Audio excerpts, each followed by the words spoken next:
game with a 95-year-old man, but I'm sure he made it through this one nicely, Craig. I think you got a couple more gray hairs. Yeah. Thanks. In recent weeks, we've seen a few buildings downtown showing the support for the White Sox, pointing to the south side. The CNA building on South Wabash, one of them.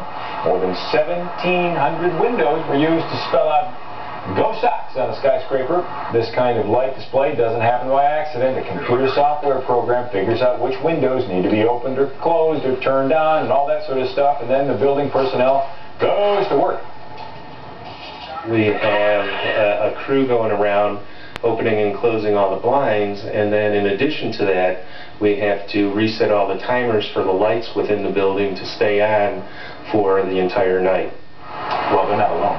Blue Cross Blue Shield building getting into the act too, spelling out Sox pride. Keeping those lights on through the night costs the company a lot of money, but they say it's worth it to demonstrate their team spirit.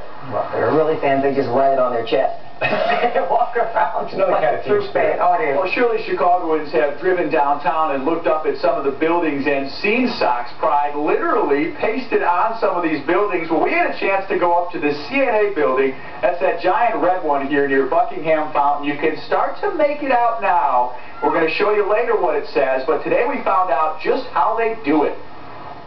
Why are these men closing shades in the middle of the afternoon? It's an engineering feat, but it's all done by computer. Green dots mean they stay open. For 2.5 hours a day, beyond the red facade of this CNA building, over and over and over again. Some blinds stay open, some get closed. Oh, an incredible display of pride for Chicago's South Side baseball team.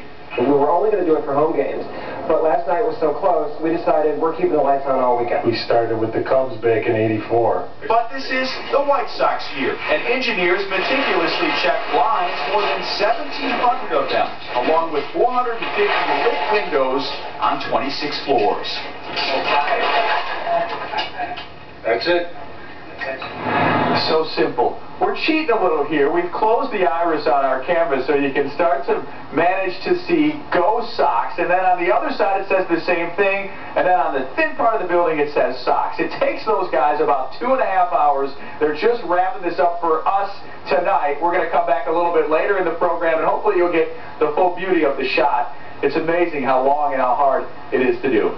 We'll go back to you inside the studio. And now we all know how they do that, because I've always wondered how they make that. So did we, yeah. Very cool. And we could see it. We could see it. No problem. Thank you. We'll see you a little bit later on. All right. All right. There's still a lot. They're doing it the entire weekend. The CEO of the company